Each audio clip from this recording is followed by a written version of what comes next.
우리가 세상을 살아갈 때 이해되는 일이 있고 이해되지 않는 일들이 있습니다. 근데 어떻게 보면 이해되는 일보다 이해되지 않는 일들이 훨씬 많습니다. 우리 개념으로는 도저히 이해할 수 없는 일들이 우리 도처에 너무 많습니다. 그런데 생각해보면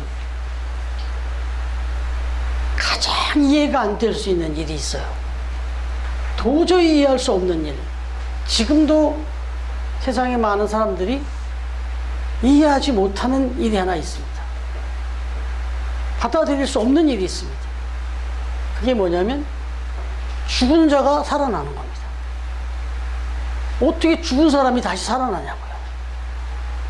간혹 장례를 치렀는데, 사망 진단을 받고 장례를 치렀는데 그 진단이 오진이어서 숨이 완전히 거둔 줄 알았는데 다시 살아나는 경우는 있죠.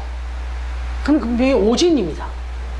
그러니까 정상적인 것으로 볼 때는 사람이 죽었는데 다시 살아난다? 이건 좀 다른 표현으로 하면 죽었다 깨도 이해할 수가 없습니다. 여러분, 그래서 종교적으로도 이건 이해가 안 되기 때문에 그 어떤 종교에서도 부활을 얘기하는 종교는 없습니다.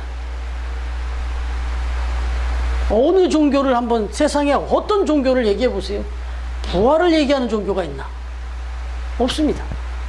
그래서 종교 간의 평화를 이루자, 서로 축하해주고 서로 이렇게 화평하게 지내자 해가지고 언젠가부터는 성탄절, 석가탄신일, 이때 서로 축하해주는 현수막을 걸고 그래요. 그래서 사찰에도 크리스마스가 되면 아기 예수의 탄생을 축하드립니다, 이렇게 사찰 절에 붙어요. 그러면 또 우리 교회에서도 석가탄신을 축하드립니다라고 또 이렇게 걸어드리고 그래요. 그러나 여러분, 부활절의 사찰에서 예수님의 부활을, 예수 부활을 축하합니다라고 현수막을 건 적도 없고 앞으로도 못 걸 거예요. 왜냐면 그냥 탄생한 건 어떻게 이해하겠는데, 근데 죽었다가 다시 살아났다? 이건 도저히 믿겨지지도 않고 믿고 싶지도 않고 그건 허구라고 생각하니까. 그래서 여러분, 오늘 본문 말씀을 우리가 읽었습니다. 51절을 다시 보시면 뭐라고 얘기하냐면, 보라, 내가 너희에게 비밀을 말하노니, 이렇게 말하죠. 비밀을 말한다고 얘기해요.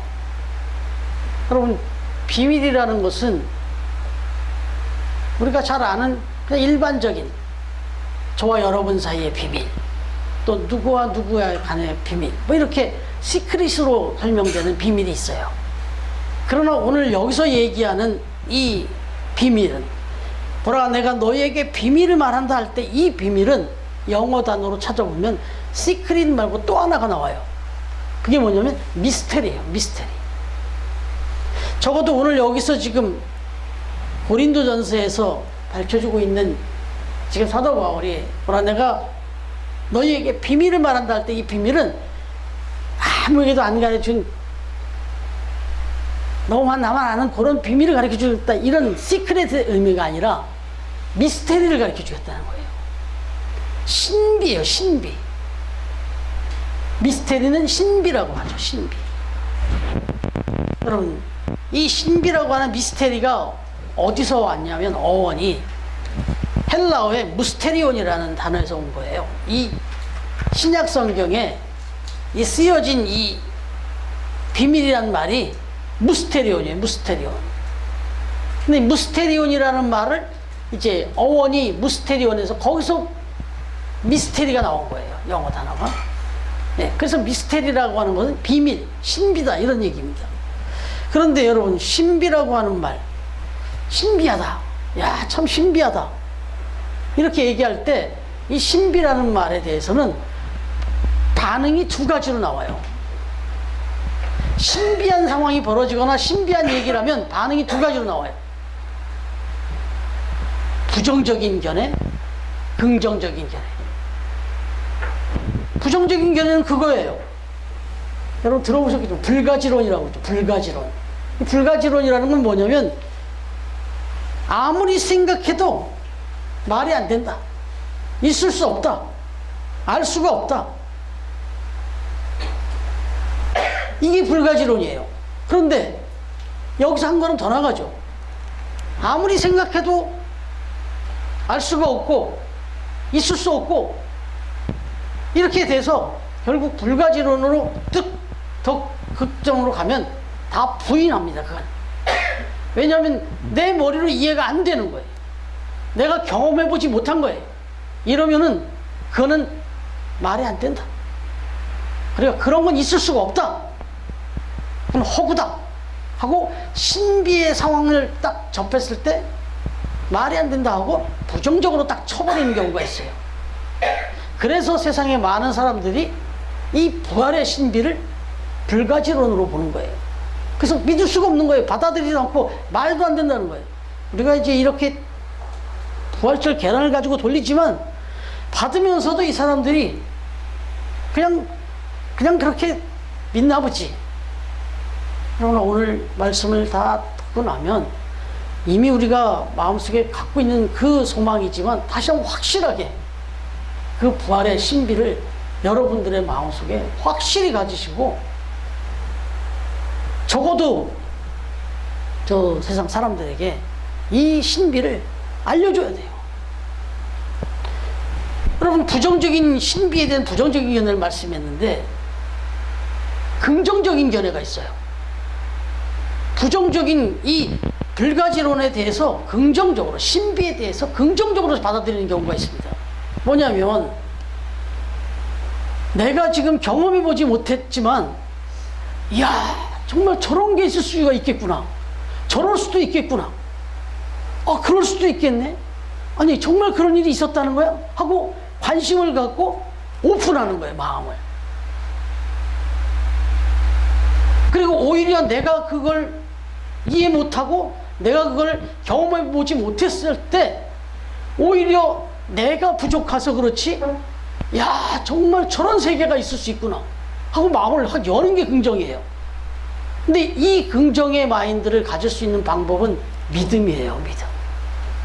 그래서 초대교회의 교부였던 유명한 터툴리안이라는 교부가 있는데 이분은 그런 얘기를 했어요.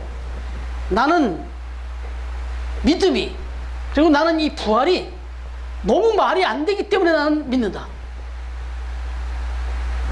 너무 터무니없는 이야기이기 때문에 더 신뢰가 간다. 내가 이해가 안 되기 때문에 더 거기에 믿음이 간다. 이렇게 얘기를 했어요. 그러니까 정말 하나님이지. 그러니까 정말 예수님이지. 이렇게 믿는다는 거예요. 우리 인간들이 똑같이 죽고 똑같이 죽으면 같이 죽고 그 다음에 그냥 끌로 끝나는 신이라면 그게 어떻게 하나님이겠나. 역시 하나님은 하나님이네. 이렇게 믿게 됐다는 거예요. 자기는. 모든 인간은 죽음에서 자유하지 못하고 다 죽는데 예수님은 살아나더라는 거예요. 정말 그런 일이 있다고 들으니까 역시 하나님이구나. 역시 하나님의 아들이시구나. 이렇게 믿게 됐다는 거예요. 자기는. 그래서 더 그 부활의 신비에 관심을 갖고 그 부활의 신비의 현상을 살피려고 더 노력하고 그렇게 했다는 거예요. 그래서 이 터툴리안이라고 하는 사람은 세계적인 그런 신학자가 됐어요. 여러분 이게 그런 거예요. 우리 이 육중에 있는 모든 분들에게 그리고 또 주변에 있는 모든 분들에게 처음 만나를 사오로를 배포를 했잖아요. 근데 여러분 읽어보셨겠죠? 사오로 딱 첫 페이지 넘겼을 때 칼럼을 써드렸잖아요. 그 칼럼에 소개된 내용 기억나시죠? 이 태아의 이야기 읽어보셨죠? 뭐 안 읽어보신 표정은 아닌데 읽어보셨죠? 네, 제가 한 분만 좀 더 설명을 좀 드리면 그 내용이 그거예요. 사실은 거기는 소개 안 썼지만 김창옥 교수 아시죠? 예, 그 김창옥 교수, 소통 전문가, 이 사람이 만사형통이라는 CBS의 그 방송에 나와가지고 이 이야기를 소개한 거예요. 어느 수필가에, 아니 수필가라고 보다는 산부인과 의사죠. 근데 이 사람이 쓴 수필에서 너무 기가 막힌 걸 경험한 거예요. 깨달은 거예요. 그래서 그걸 소개한 내용이에요, 그게. 산부인과 의사가 그렇다고 하잖아요. 자기는 이 아이의 탄생을 보면서 부활의 신비를 깨달았다. 아이는 태어날 때 제일 처음 경험하는 게 단절이라는 거죠. 바꿔 말하면 죽음을 경험한다는 거죠. 아이가 엄마 뱃속에서 잉태돼서 딱 거기서 생명을 얻어서 태어가 살아갈 때 모든 것이 다 아이에게 맞춰져서 완벽하게 편안하게, 완벽하게 건강하게 다 안전하게 되어 있기 때문에 거기를 궁전과 같다 해서 자궁이라 이렇게 부른다는 거잖아요. 그런데 이 아이가 그 자궁에서 그 10개월 동안 그렇게 아무것도 부족함 없이 정말 가만히 있으면 다 먹여주고 다 짓고 다 보호해주는 완벽한 곳에 살던 아이가 죽음을 경험한다는 거죠. 만삭이 돼서 태어날 때 이 세상에 태어나는 순간에 탯줄이 잘리면서 그 모든 안전과 그 모든 것에 다 자기를 지켜주던 그 생명의 젖줄, 이거 없으면 자기 죽는데 이게 잘린다고. 그때 이 아이는 나는 이제 죽었다고 생각하는 거예요. 아니 실제로 죽은 거죠. 잘리면 모든 공급이 끊기니까. 그리고 그 안전한 자궁 속에서 나왔으니까 죽었죠, 이거는 이제. 그런데 이 아이가 그 죽음을, 그 공포를 경험하면서 태어나는 아이 치고 안 오는 애가 없잖아요. 뭐 대성통곡을 하죠, 아이가. 이 엄청난 두려움과 걱정이죠. 그것 때문에 죽음을 경험해서 태어나는데 여러분 그게 죽음이냐 이거죠. 이 아이는 그렇게 죽음을 경험하고 태어났지만 실은 그렇게 태어나서 나온 이 세상은 그렇게 자궁에서 그 궁전 같은 곳에서의 삶이 10개월이었다면 태어나고 난 다음에 그가 경험하는 세상은 뭐 80년, 100년 따지면 100배가 넘잖아요. 100배가 훨씬 넘잖아요. 그런 세상에 태어나는 거예요. 그 10개월의 세상에서 죽은 줄 알고 태어났더니, 태어나서 죽은 줄 알았는데, 끝난 줄 알았더니 새롭게 열린 세상은 100배가 넘는, 이 아이로 생각하면 영원에 빗댈 만한 그런 세상을 만나게 되더라는 거죠. 근데 이 산부인과 의사는 그것을 경험할 때마다, 아이를 출생시킬 때마다 이 아이에겐 이게 죽음인데, 이 아이가 이 죽음을 넘어서 이 세상에 나오니까 어마어마한, 그 자궁에서는 상상할 수 없는 엄청난 세상이 준비되어 있고 그 세상에서 엄청난 기간을 살게 되더라 이거죠. 이것도 부족해요. 사실은 설명이 부족하지만 그래도 이 정도로 정말 이 아이로서는 신비죠. 신비. 아이는 정말 몰라요, 이 세상에 대해서. 그런데 그 아이가 태어나고 보니까 죽은 줄 알았더니 어마어마한 세상이 열린 거죠. 여러분 이걸 우리가 우리의 삶에 한번 비춰볼게요. 부활의 생명처럼 우리가 변한다. 여러분 어떨 것 같습니까?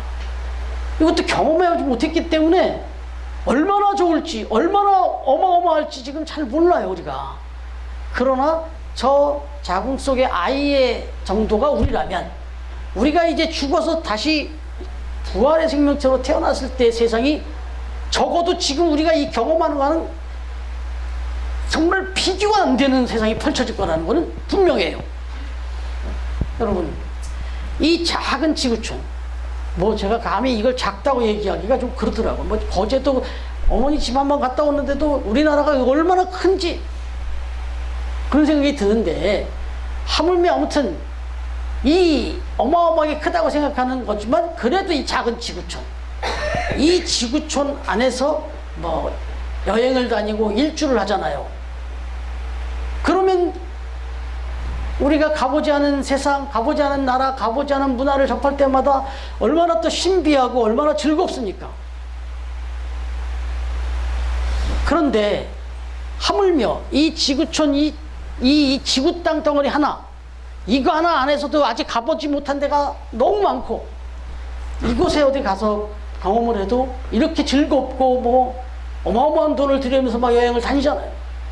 이러는데 여러분, 어떠한 물리적 장벽도 없고 거리의 제한도 없고 어떤 제한도 받지 않는 영적인 부활의 몸으로 찬란한 새하늘과 새 땅, 온 우주를 여행할 수 있는 그런 일이 벌어진다. 얼마나 즐거울까요? 그런 감격이 우리에게 주어지는 날 황홀할 것 같아요.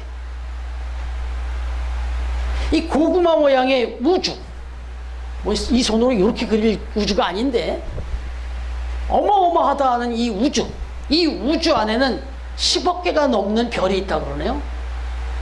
그런데 천문학자들, 천체학자들에 따르면 그런 우주가 또 10억 개 이상이 있다는 거예요. 우리가 상상도 못할 만한 그 우주가 있는데 그 우주가 또 10억 개 정도가 있을 정도로 어마어마하고 광대하다는 거예요. 근데 이거는 우리 이 몸 갖고는 볼 수가 없어요. 우리가 이 죽음을 넘어서 부활의 생명체가 됐을 때 새하늘 새 땅을 바라볼 때 이걸 경험하게 될 거라는 거예요. 어마어마한 거죠. 정말 상상도 할 수 없는 그런 넓은 세상, 태아가 탯줄을 꼬고 세상에 나왔을 때 자궁 속에서는 상상도 할 수 없었던 그런 넓은 세상을 만나게 되듯, 저와 여러분이 이 세상을 떠나서 부활의 생명으로 거듭나게 됐을 때 이 세상과는 좋게 비교도 할 수 없는 드넓은 세상, 새하늘과 새 땅을 만나게 될 것이라는 사실, 이건 제가 이렇게 강조해봐야 아직도 실감이 안 나니까, 그러나 믿음으로 분명히 가시자는 거예요. 여러분, 오늘 말씀은 이제 이 부활의 때를 말씀하십니다. 그러면 부활의 때, 당연히 우리가 죽음을 맞이하면 그게 부활의 때가 되는 거겠죠. 개인적 부활이, 개인적 종말, 개인적 부활이 되겠죠. 그럼 온전한 부활은 주님이 다시 임하시는 때예요. 그러면 하나님께서 장차 죽음 그 자체를 완전히 멸하실 것을 말씀하고 있는 거예요. 그때 부활의 때가 된다. 이 죽음을 완전히 멸해버리실 때가 있다. 지금 우리가 다 죽음 때문에 고통하고 고민하고 있는데, 두려움 가운데 있는데, 54절입니다. 같이 읽어볼게요. 다시 시작. 이 썩을 것이 썩지 아니함을 입고 이 죽을 것이 죽지 아니함을 입을 때에는 사망을 삼키고 이기리라고 기록된 말씀이 이루어지리라. 여러분, 이거 좀 말이 어렵지 않아요? 썩을 것이 썩지 아니함을 입고 죽을 것이 죽지 아니함을 입을 때 사망을 삼키고 이기리라 기록된 말씀입니다. 표현이 좀 어려운데, 이거는 사망을 삼고 이기리란 말은 부활이 사망을 이겨버릴 것이다 이런 얘기인데, 이 헬라어를 이렇게 직역해 놓으니까 지금 이렇게 좀 어려워요. 그래서 하나님께서 마지막 때 죽음 자체를 이제 완전히 없애버릴 거다, 죽음이란 게 뭐야 할 세상이 올 거라는 거예요. 부활의 때가 되면 죽음의 개념이 없어요. 부활의 개념이 없었던 사람들이 부활을 하고 나면 부활의 개념은 이제 확실하고, 아, 다시 사는 게 이런 거구나 하는데, 그때부터는 이제 죽음이 뭐야가 되는 거예요. 죽음이 뭐야가 되는 거예요. 여러분, 그냥 저는 말씀 준비하면서 저는 휴대폰을 보면서 늘 그런 생각을 하는데, 휴대폰을 가지고 다닐 때, 그냥 휴대를 하고 그냥 들고 다닐 때는 이게 죽어가는 걸 알 수 있어요. 계속 배터리가 점점 감소되어 가니까. 근데 이게 충전기에 딱 꽂혀서 100이 딱 되잖아요. 그 다음부터는 안 줄어요. 그러면 휴대폰 배터리 감소하는 게 뭔지를 몰라요. 우리가 주님을 영접하고 하나님을 믿어서 하나님의 자녀가 돼서 부활을 딱 하고 나면 완전체가 되니까 죽는 게 뭔지 모르는 거예요. 늙는 게 뭔지, 병드는 게 뭔지를 모르니까 완전히 사망이 없어지는 거예요. 개념 자체가 사라지는 거예요. 지금 그 말을 하고 있는 겁니다. 그런데 여기서 또 한 가지 확실히 얘기하고 있는 것은, 왜 그러면 죽음이 왔느냐? 죄 때문에 왔다고 그랬잖아요. 죄 때문에.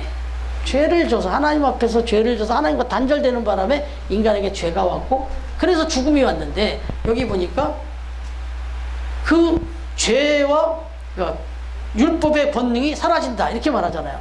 그러니까 사망아 네가 쏘는 것은 죄요, 죄의 권능은 율법이라 그랬는데 결국 사망은 죄로 인해서 오는 거고, 그리고 그 죄를 받게 되면 정죄를 당하거든요. 그런 건데 그런 것들이 싹 사라진다. 이게 부활이다. 더 이상 죽음이 우리를 두렵게 하거나 괴롭게 하지 않는다.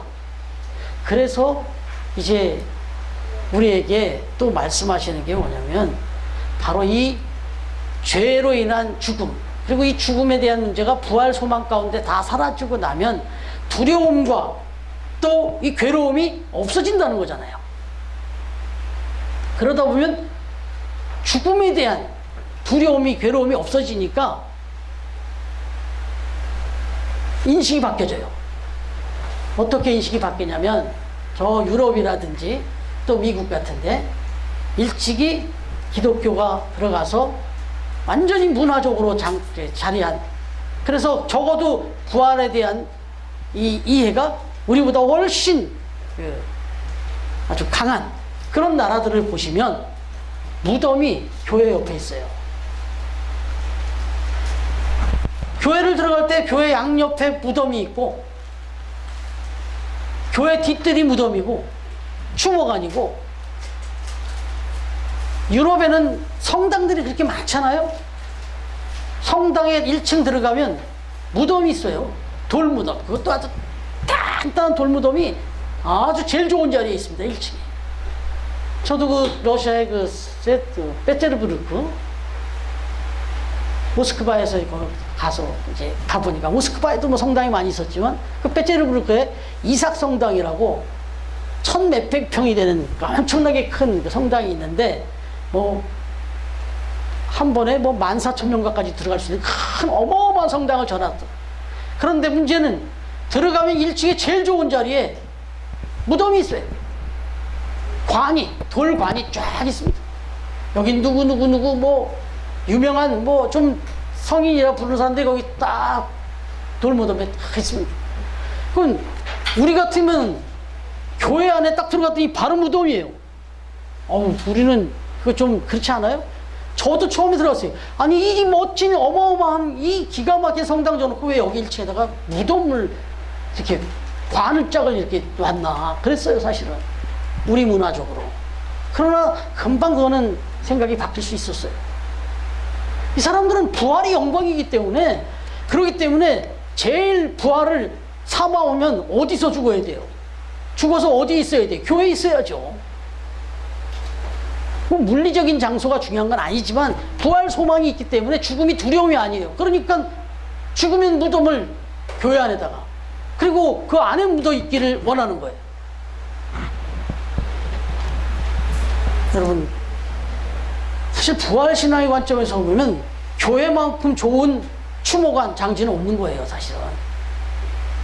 그래서 저희 신학 공부할 때 동기 목사님이 아직 그 꿈을 이루지 못했던데, 자기는 개척을 하면 꼭 교회 안에, 자기 교회 안에다가 추모관을 주고 싶다, 이걸 꼭 하고 싶다 그랬어요. 근데 저는 개인적으로 깊이 동감했어요. 아니 세상 그 어떤 추모관보다 교회 옆에 추모관이 있는 게 얼마나 좋습니까? 이 죽음에 대한 그 두려움과 이 괴로움, 이거 때문에 이게 터부시하고 자꾸 어디로 멀리 하려고 하는데,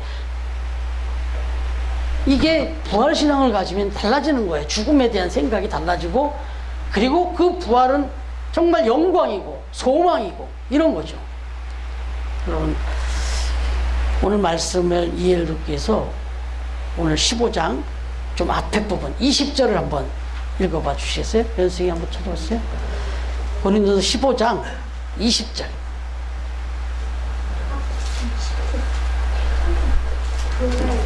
그러나 이제 그리스도께서 죽은 자 가운데서 다시 살아나사 잠자는 자들의 첫 열매가 되셨도다. 예, 여기 보니까 예수님께서 부활하셨다고요. 그런데 뭐라고 말씀을 하시냐, 표현하시면 내가 첫 열매가 되었다. 첫 열매가 되었다는 얘기는, 아니 벚꽃만 하나 펴도 저 밑에서 가장 남녘에서 제일 먼저 벚꽃이 하나 피기 시작하면 온 나라가 벚꽃으로 다 충만해지잖아요. 그 첫 꽃이, 첫 개화 소식이 들리는 순간 우리는 의심 안 합니다. 아, 새로 피었구나. 이젠 온 또 강산이 벚꽃으로 또 충만해지겠구나. 기대하게 되는 거잖아요. 예수님께서 첫 부활의 열매를 맺으시면서 사망 권세를 이기고 이 부활한 예를 보여주시면서 이렇게 너희들도 죽어있는 것 같으나 다 이제 우리처럼 나처럼 다 부활하게 될 거다라는, 그래서 표현을 첫 열매로 이렇게 표현한 거예요. 그렇기 때문에 저와 여러분은 분명히 약속을 해주셨어요. 이 약속을 믿는 거죠. 그러면서 23절 또 뭐라고 얘기합니까? 한 번 더 23절. 그러나 각각 자기 차례대로 되리니 먼저는 첫 열매인 그리스도요, 다음에는 그가 강림하실 때 그리스도에게 속한 자요. 아멘. 예, 각각 차례대로 된대요. 아이, 꽃 하나 피는 것도 차례대로 쫙 순차적으로 올라오는데 이 순리대로 하나님께서 해준대요. 그런데 특히나 누구에게? 그리스도께 속한 자. 제대로 믿으셔야 돼요. 그러니까. 예. 여러분, 우리는 모두 다 예수 그리스도께서 우리를 이렇게 품어주셔서 이제 우리는 십자가의 비밀도 아는 사람이고 또한 부활의 비밀도 알고 부활의 신비도 믿는 사람들입니다. 그래서 우리는 영생을 믿는 거죠. 그리고 천국도 믿는 거고. 우리가 천국을 가봤습니까? 그러나 이 부활의 영생 밑에서 믿는 거죠. 소망도 있고 위로도 있는 거죠. 그래서 이제 오늘 57절 말씀을 같이 읽겠습니다. 57절 시작. 우리 주 예수 그리스도로 말미암아 우리에게 승리를 주시는 하나님께 감사하노니. 그리고 58절 계속 시작. 그러므로 내 사랑하는 형제들아, 전실하며 흔들리지 말고 항상 주의 일에 더욱 힘쓰는 자들이 되라. 이는 너희 수고가 너희 주 안에서 하는 줄 알미라. 아멘. 여러분, 우리가 이렇게 신앙생활하고 믿음으로 살면서 때로는 좀 실망스러운 때도 있고 힘들고 어려울 때 있지만 이 믿음으로 산다면 절대 실망하지 말라는 거예요. 절대로 이 믿음 생활 그리고 이 소망을 바라보며 부활을 바라보며 이 시대가 전부가 아니라는 거, 이 세상이 전부가 아니라는 거, 그래서 하늘을 바라보며 이렇게 살아가는 거, 힘쓰는 거 절대로 헛된 일이 아니라는 거예요. 세상 사람들은 헛되게 볼 수 있어요. 신비를 인정 안 하니까. 그러나 우리는 이 부분에 대해서 정말 확신을 가지고 정말 더욱 믿음으로 힘쓰면서 마지막 때를 그렇게 소망하면서 살라, 그런 얘기입니다. 여러분, 마틴 루터가 이런 말을 했어요. 우리 주님께서는 부활의 약속을 성경책에만 써놓은 게 아니고 봄날의 꽃들과 저 나뭇잎에도 써놓으셨다. 이 무슨 말인지 아시겠죠? 이 봄날에 그 겨울에 다 죽은 것 같은 나무들이 봄이 되면 다시 한번 정말 멋지게 이렇게 다시 피어나는 이 전국의 강산의 이 꽃들과 나뭇잎들을 통해서 부활이 분명히 있다는 걸, 부활의 날에 이렇게 찬란해진다는 걸 우리에게 써놓으셨다는 거예요. 하나님이. 하나님의 작품에다가. 오늘 우리가 그걸 또 자연을 또 보고 또 누리러 가는 거잖아요. 그래서 이렇게 나갈 때 그 부활의 소망을 가서 그 자연을 통해서, 꽃을 통해서 경험하셔야 돼요. 아, 이게 부활이구나. 예.